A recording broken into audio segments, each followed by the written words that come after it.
Панда тоже медведь. Но на этом все милое про медведей заканчивается. Сегодня их осталось всего 8 видов. И среди них есть один, от которого нельзя убежать, нельзя уплыть. И часто невозможно даже спрятаться. Он быстро учится и никогда не забывает.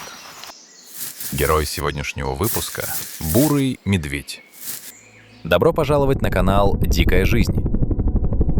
Напишите ниже в комментариях, из какой точки земного шара вы нас смотрите.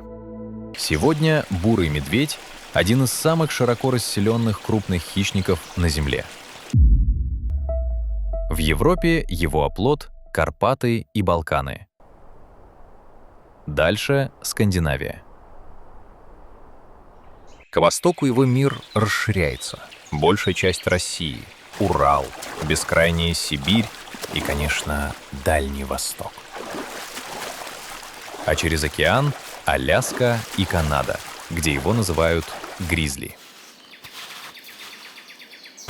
По приблизительным оценкам, на планете около 200 тысяч бурых медведей, и больше половины из них живет в России. Там, где лес и пространство, там остается и бурый медведь. Но медведь не знает, что его посчитали. Для него не существует ни карт, ни континентов. Есть только лес, голод и путь, который он проходит каждый день. Движение ведет его сквозь лес к воде. Плотная зелень смыкается над головой. В кронах перекликаются птицы, под лапами глухо пружинит мох. Река сначала слышна, холодный ровный шум. И только потом открывается в просвете между стволами. Голод тянет сюда, к быстрому потоку. Никакой суеты, неспешность. Медведь замирает у кромки воды, сливаясь с шумом течения. И вдруг вспышка движения. Голова уходит в поток, челюсти хватают, и крупная рыба уже в зубах. Иногда удар лапой, выброс на берег, но чаще точный захват, быстро, без ошибки. Со временем лес меняется, появляется другая еда. Мягкая, сладкая, обильная. Камни переворачиваются, пни разрываются, из-под коры извлекаются насекомые. Ягоды исчезают одна за другой. Запах теплой земли, густой воздух, непрерывный птичий шум. И в этом спокойствии постоянная готовность. Стоит появиться угрозе или добыче, все меняется мгновенно. Огромный зверь срывается с места и за секунду разгоняется до 50-60 км в час. Почти как лошадь. Вода для него не преграда, он отличный пловец. Поток рассекается, расстояние исчезает. Дерево — не укрытие, когти врезаются в кору, высота перестает иметь значение. Здесь, в лесу, нет безопасных мест.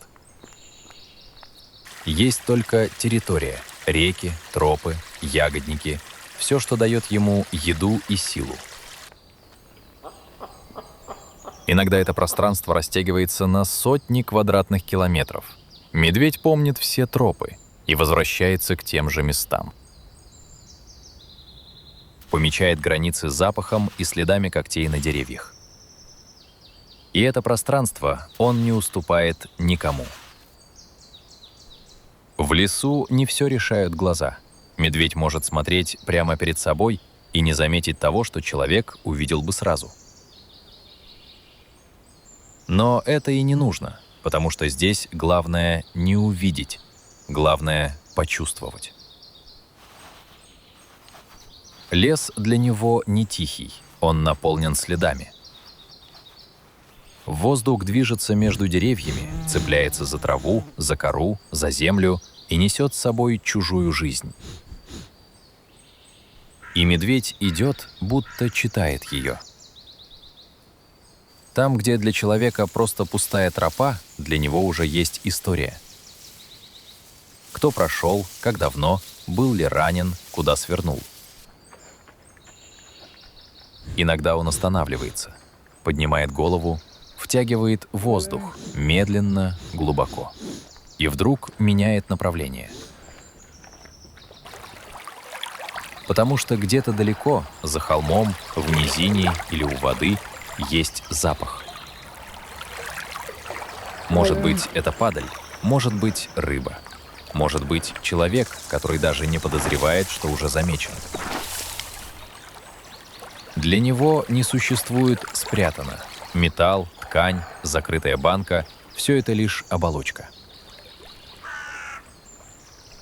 Запах остается. На руках, на вещах, в воздухе. И этого достаточно. Нюх медведя в 7 раз острее, чем у собаки-ищейки, и примерно в 2000 раз, чем у человека. Для такого зверя человек в лесу буквально ходячий маяк по запаху. Теоретически, если бы медведи служили в полиции, ни один след не остался бы незамеченным. Но в этом и проблема. Такой зверь не подчиняется. По команде не работает. Направление выбирает сам. Есть моменты, когда медведь становится другим. Ранение, схватка, защита. В такие секунды болевой порог словно исчезает. Никогда не отступает. И в этом он по-настоящему страшен.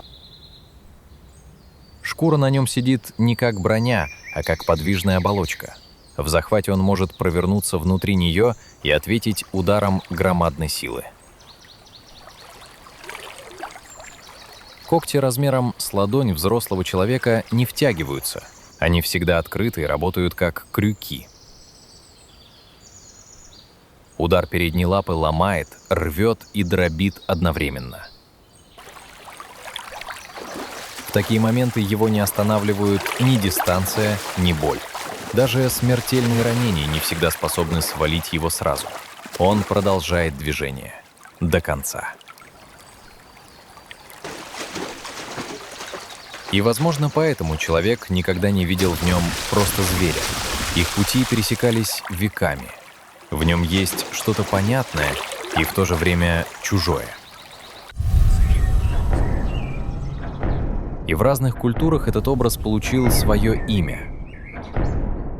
Слишком долго он жил рядом с человеком и слишком сильно на него влиял. Его видят по-разному. В России — хозяин тайги. В Японии — посланник богов. В Северной Америке — дух леса, которого уважают и боятся одновременно. У народов Сибири медведя называли не по имени, из уважения. У ивенков его считали родственником человека. Верили, он понимает речь, помнит обиды и может вернуться. После охоты с ним прощались как с равным. У народов Аляски есть легенды, где медведь — это человек, который ушел в лес и стал зверем. И наоборот, зверь, способный на время стать человеком. Граница между ними там почти исчезает. Он не просто живет рядом, он присутствует в культуре, в символах, в памяти. Медведь стал образом целых стран. В России — знаком силы и характера. В Америке гризли смотрит с флага Калифорнии. Тот самый зверь, которого невозможно не заметить. И, возможно, дело не только в его силе, а в том, что человек слишком давно чувствует, перед ним не просто животное. Но там, где он живет, нет ни мифов, ни названий. Есть только лес и его ритм. Лето быстро уходит.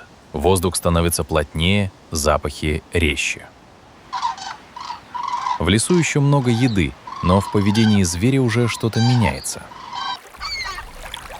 В этот период взрослый медведь способен съедать до 20-30 килограммов пищи в сутки. Он буквально превращает каждый день в непрерывный поиск и поглощение еды. Аппетит растет и выходит за привычные рамки. Медведь ест почти без остановки. Все те же ягоды, корни, насекомые и рыба, но теперь это уже не спокойный сбор, это накопление. Количество съеденного за день увеличивается в разы. За день десятки тысяч калорий, как будто внутри исчезает граница, за которой должно наступать насыщение. Цель одна — накопить запас. К осени тело тяжелеет, под шкурой собирается жир, десятки, иногда до сотен килограммов. Это не излишек, это будущее жизни. На реках в это время особая сцена. Вода кипит от рыбы, и медведь становится не просто охотником, а весьма разборчивым рыболовом. Пойманную добычу он не всегда съедает целиком, часто выбирает самое ценное – жирную икру, кожу, мозг. Остальное остается на берегу. Лес вокруг наполняется запахом рыбы, криками птиц, движением. Все живет вокруг этого короткого периода изобилия. Лес меняется. Краски уходят с ветвей и ложатся под ноги. Листья закрывают землю мягким ковром. Воздух пахнет прелой листвой и холодной землей. Река уже не дает прежнего изобилия. Нерест заканчивается. Рыбы становится меньше, ночи тянутся дольше. Утро встречает холодом. Первый мороз касается травы и веток. Все вокруг замедляется. И зверь это чувствует. Движение становится короче. Он все еще ест, но уже без прежней жадности. Лес будто выдыхает вместе с ним. И вот приходит день, когда все меняется. Сначала тишина, потом снег. Он идет долго, тяжело, закрывая землю, приглушая звуки, стирая следы. Это уже не случайный мороз. Это первый настоящий снегопад. Тот, после которого лес становится другим. И для зверя это сигнал. Пора уходить. Медведь поднимается и идет вглубь леса, туда, где укрытие выбрано и подготовлено заранее. Кишечник постепенно перестраивается, образуется плотная масса, которая на время останавливает выделение. Обмен веществ кардинально меняется. Тело больше не избавляется от отходов, оно их перерабатывает. Мочевина возвращается в оборот и используется заново. Белок не теряется, мышцы почти не уходят, кости остаются крепкими, будто зверь не лежал неподвижно всю зиму. Все, что поддерживает жизнь, теперь берется из накопленного жира. Медведь теряет за зиму почти треть массы, а иногда и больше. Но сила остается. В глубине берлоги, среди сухих веток и земли, происходит еще одна сцена, которую редко кто видит. Самка приносит потомство прямо во сне.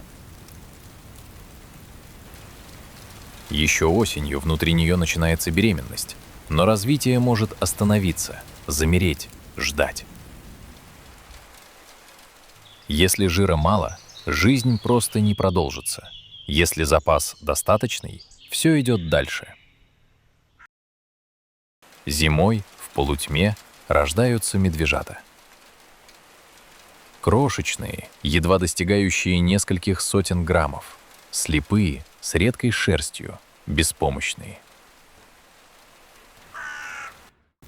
Рядом огромная мать, почти не просыпаясь. Но молоко у нее густое, жирное, насыщенное. Оно дает силу расти, пока снаружи стоит холод и неподвижная тишина. Проходят недели в глубине берлоги под тяжелой шапкой снега. Внутри тепло, дыхание и слабый свет у входа. Малыши набирают вес, крепнут, не покидая укрытие. Весной берлога открывается. Медведица выходит, легче, голодная, но все еще очень сильная. Рядом подросшие медвежата, уже готовые следовать за ней. Пока в берлоге растет новая жизнь, самец проходит зиму иначе. Он один.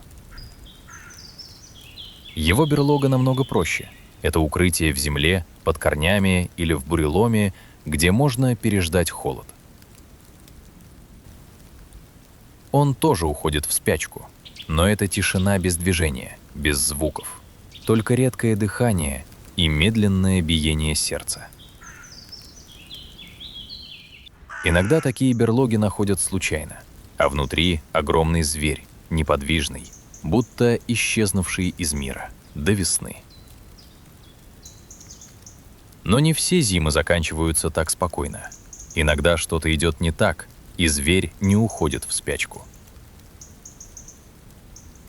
Или просыпается слишком рано. Голод возвращается, но вокруг снег, пустота и холод. Тогда появляется шатун. Так называют медведя, который проснулся посреди зимы. В это время у него уже почти нет запасов. Жир сгорел, но голод остается и становится сильнее страха. Шатун не ищет привычную пищу, ее нет. Он идет на запах, к любому источнику еды. И чаще всего этот запах ведет его к человеку. Зимой лес пустой, и любой след читается дальше и чище, чем в теплое время. Человек в таком лесу не случайность. Это цель. Страх уходит, остается только движение вперед. Иногда он подходит молча, без рыка, без предупреждения. Просто появляется там, где его не ждали. Есть наблюдение. В сильные морозы у таких медведей могут повреждаться лапы, трескаться и даже отмерзать подушечки. Боль его больше не останавливает. В такие моменты он идет как существо, у которого осталась только одна задача — найти еду. Почти как зомби, который не может остановиться. Запах ведет его к жилью. Он может ломиться в избу, лезть на крышу, выбивать рамы, разбирать стены, пока не доберется до еды. И если еды нет, он не уходит сразу, ищет дальше, пробует все — землю, щепу, тряпки, все, что хоть немного пахнет жизнью. Такие встречи редки, но почти всегда очень опасные. Шатун не отступает. Он не может себе этого позволить. Весной зверь может уйти, летом обойти стороной, зимой нет. И в этот момент лес перестает быть местом, где можно спрятаться. Судьба шатуна почти всегда трагична. Он обречен и редко доживает до весны. И когда снег начинает уходить, вместе с ним возвращается движение. Сначала едва заметное, потом все отчетливее. Лес снова начинает дышать. Рядом с матерью медвежата. Они остаются с ней не на дни и не на недели, на годы. Первый сезон почти не отходит. Учатся идти след в след, слушать лес, различать запахи.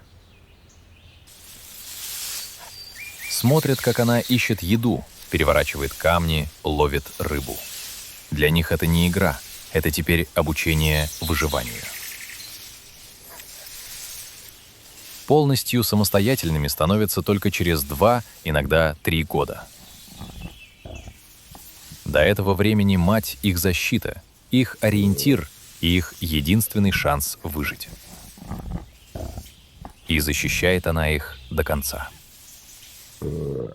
Медведица – один из самых опасных противников в лесу, если рядом ее потомство. Она не отступает, не предупреждает. Любая угроза воспринимается как атака. Известны случаи, когда ради медвежат она вступала в схватку с куда более сильным противником и не уходила. Но в этом мире есть и другая сторона. Самцы не участвуют в воспитании, и чужие медвежата для них не семья. Иногда самец убивает детенышей. Это не случайность. Так устроена стратегия выживания. Потеряв потомство, самка быстрее возвращается к спариванию. И поэтому первые годы жизни медвежат — это не только обучение, это постоянная опасность. От холода, от голода и от других медведей. Выживают не все. Но те, кто остается, уже знают главное правило этого леса — держаться рядом с матерью, пока есть возможность. Медведь меняет экосистему. Там, где он проходит, появляются тропы. Там, где кормится, меняется сама земля.